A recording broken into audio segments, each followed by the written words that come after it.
Their big problem tonight and really all this week, toppled trees landing on top of homes and cars and causing all kinds of damage. It's got us wondering what happens to all these trees after they fall. ABC 15's Nick Saletti joins us live from Gilbert. Nick, you're seeing trees down all over the place out there.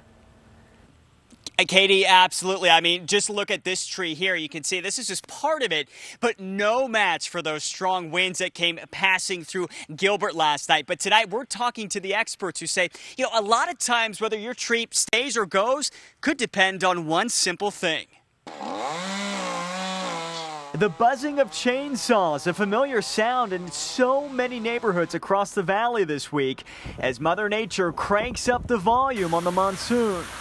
We've been pretty busy lately, yeah. Andres Tomas from the Professional Tree Monkeys is dissecting this Tipuwana-tipu tree limb by limb, a main branch snapping off like a twig in Wednesday night's winds. But if it's a big limb, then more than likely you're going to have to remove it.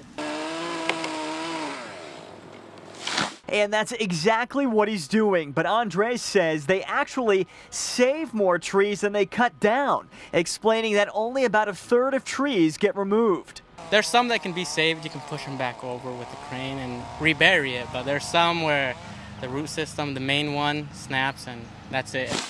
Most of the time, Andres says it comes down to maintenance. How often are you trimming your trees? If you don't do it at least once a year, you got a bigger chance of your tree falling out, getting ripped out of the ground when one of these microbursts come through. Andres explains an annual trim will run you about a few $100s, but a tree emergency, that could leave you in the hole a few thousand. You have to thin them out, clean them out so they don't act like a sale. Yeah, and speaking of thinning out, he says he gets the most calls about mesquite and Palo Verde trees, so you definitely want to make sure you're maintaining those. As far as other trees that maybe are a little hardier, he says eucalyptus, ash, elm trees, they seem to hold up maybe a little bit better, but keep in mind, nothing, and I mean nothing, is monsoon proof. We're live here tonight in Gilbert. Nick Saletti, ABC 15, Arizona.